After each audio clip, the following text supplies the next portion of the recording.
Dans cette vidéo, je vous montre comment fonctionne le blog dans Tiny Pages. Vous pouvez, depuis l'accueil, écrire un article de blog. Si je clique ici, ça va créer un nouvel article. Ça va m'emmener ici dans l'éditeur d'articles de blog où je peux commencer à écrire ou alors utiliser un template pour commencer. Mais on va aller plutôt ici dans l'onglet blog. Et là, vous avez la liste de vos articles de blog. En cliquant sur la petite icône ici, voir le blog en haut à droite, vous allez arriver sur la page d'accueil de votre blog qui correspond simplement à la timeline de vos articles publiés. Ici, j'en ai qu'un, et c'est ici que vous verrez donc la liste de vos articles avec la date, un aperçu et le titre. Vous avez le titre de votre blog ici que vous pouvez modifier, je vous montre ça tout de suite. Il vous suffit de cliquer sur la petite molette ici, les paramètres du blog. Donc là, vous avez le nom du blog, moi j'ai mis le blog de Emilio, c'est ce qu'on voit affiché ici. Vous pouvez mettre une description pour votre blog, et puis vous pouvez modifier l'appel à l'action.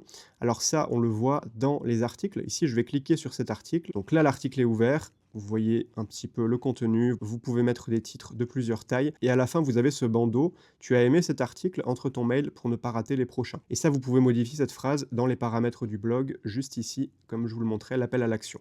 Voilà, vous pouvez modifier pour inciter les gens à la fin de chaque article. Et ça, c'est super intéressant, vous vous en doutez, puisque quand vous publiez un article et que des gens le lisent, ils ont à la fin, automatiquement, sans que vous ayez manuellement à le faire, un appel à l'action automatique pour s'inscrire à votre liste email. Et ce que vous pouvez également faire, c'est quand vous envoyez une newsletter, on va par exemple dupliquer cette newsletter que j'ai déjà envoyée. Tac, donc là j'ai une copie. Donc je fais suivant, je vais l'envoyer donc au tag test. Votre newsletter sera envoyé à un contact, donc c'est moi-même. Et là je vais publier sur mon blog, je coche cette petite case ici. J'envoie. Voilà, la newsletter a été envoyée et elle a été également publiée sur mon blog. On peut aller la voir, je vais sur le blog. Et voilà, je peux voir ici l'article avec le même nom, le statut en ligne. Je clique dessus.